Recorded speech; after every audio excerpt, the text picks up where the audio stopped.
pengertian e-commerce.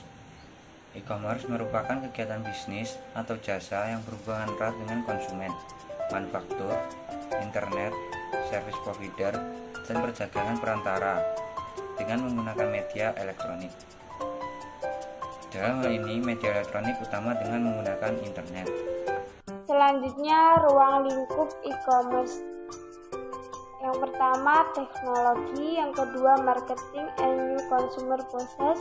Yang ketiga, economic. Yang keempat, electronic linkage. Yang kelima, information value adding. Yang keenam, market making. Yang ketujuh, service infrastruktur. Yang kedelapan, legal, privacy, and public policy. Saya Nandriana 1264 06212169 akan menjelaskan jenis dan contoh e-commerce. Jenis yang pertama ada B2B atau bisa disebut business to business.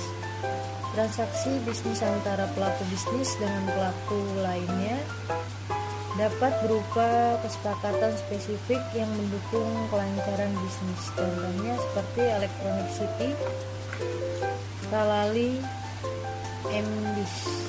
Yang kedua, B2C, business to consumer. Aktivitas yang dilakukan produsen kepada konsumen secara langsung, contohnya seperti Shopee, Lazada, dan Blibli. Jenis yang ketiga, C2C atau bisa disebut consumer to consumer.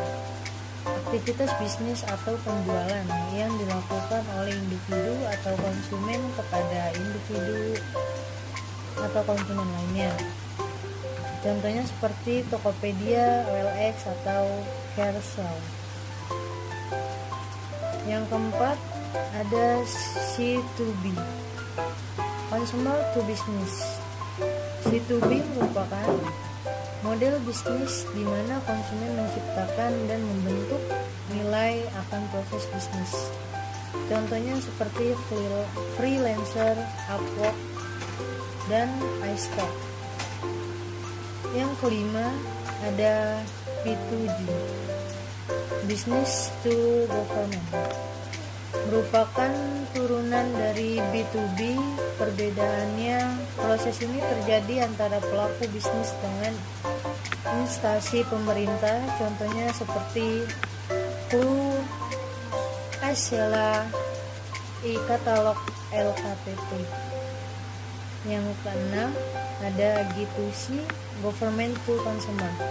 Merupakan hubungan atau interaksi antara pemerintahan dengan masyarakat. Konsumen dalam hal ini masyarakat dapat dengan mudah menjangkau pemerintah sehingga memperoleh kemudahan dalam pelayanan sehari-hari. Contohnya seperti DGP Online, Samsat Digital Nasional. Istilah dalam e-commerce. Yang pertama yaitu e-wallet atau biasa disebut sebagai dompet digital, yaitu pembayaran yang dilakukan dengan cara menyimpan nomor kartu kredit Anda ke hard disk dalam kondisi terenkripsi dengan aman.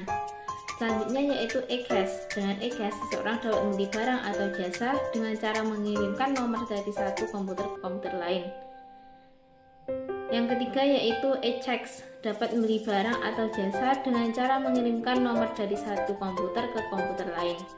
Selanjutnya yaitu credit card, digunakan sebagai sarana untuk berbelanja yang memungkinkan untuk pembayaran tidak langsung dilunasi saat pembelian dilakukan, sehingga produk yang dibeli dapat dicicil hingga beberapa kali.